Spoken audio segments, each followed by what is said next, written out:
a quote framework for a deal to keep the popular social media app operating in the United States. The announcement came as representatives from the two nations met in Spain today.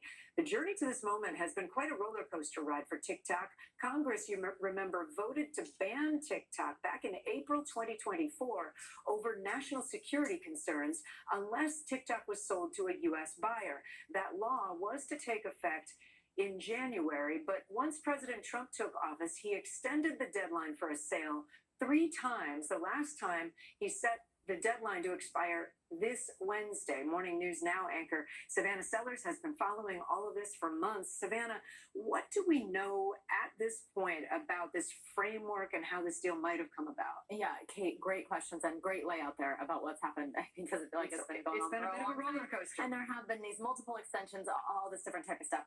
A few telling things from those comments this morning. So this is really the only news today to come out of these trade talks in Madrid. We now also have China using very similar and in some cases basically exact language that U.S. officials were using, also agreeing that a framework has been reached here, which is big news because it does in fact seem that both sides are on the same page when it comes to what actually happened in that room.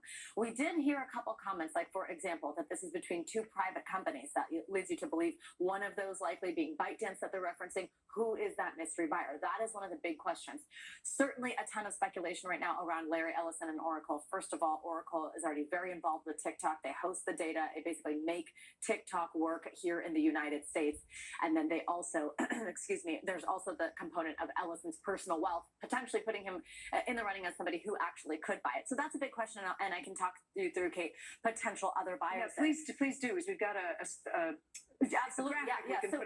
So you may remember this, it was really big news because when Trump was first elected to office, was right away, was one of the first executive orders. You mentioned he's done it 3 times. All of these people, you might remember, many of these particular CEOs, one of them whose picture, of course, the first one there, Elon Musk, working for the administration, all at the inauguration, kind of vying for attention from the president. Meanwhile, also a lot of them raising their hand to buy TikTok. We're talking Jeff Bezos and Amazon, Microsoft. We had the president himself make comments about how he'd be happy to see both Elon or Larry take a piece of TikTok or end up owning TikTok. So lots of people who are interested in it, and that is for sure the big question right now, along with who owns the algorithm. How does this actually end up technically working out, right? Is there anything that changes here to make it actually safe from a national security perspective? Right, that was the big thing, right? That there was concern that the algorithm and the way the inner workings of TikTok worked were a national security concern. That's exactly right, Kate. So a few things. First of all, just, the sheer data component. Is it really safe? Can Chinese officials not actually kind of like peek over and look at information of Americans, but also